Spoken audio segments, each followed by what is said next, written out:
Nadagdagan na naman po na isang tambayan ang mga mahilig mag-food trip tuwing gabi. Bukas na rin kasi pag weekdays ang Mercato Central sa Taguig. Maki-food trip tayo kay Marie Zumali.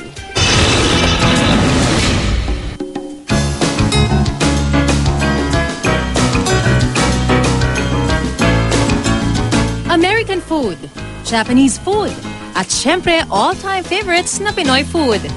Tampok yan sa Mercato Central sa Taguig. Yung kagandahan dito, may pagkain kami from all around the world na matatagpuan dito. And very affordable rin. Dahil hanggang madaling araw bukas sa Midnight Food Market, swak ito sa schedule ng mga medyo ginagabi sa trabaho o sa mga gustong mag-food trip lang. Sometimes we get hungry in the middle of the night. So at least we have somewhere to go to. Madaming choices. May mga American, may Mexican.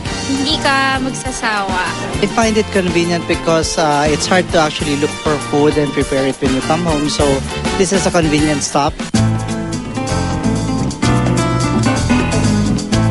Para naman daw sa mga health conscious ang clam chowder na ito. We want to help them eat healthy foods like malunggay and clam chowder. Bukas sa Mercato Central mula Miyerkules hanggang Sabado, mula alas 10 ng gabi hanggang alas 3 ng madaling araw. Bukas din ito tuwing Sabado at Linggo mula alas 7 ng umaga hanggang alas 2 ng hapon. Marie Zumali, Nakatutok, 24 Oras.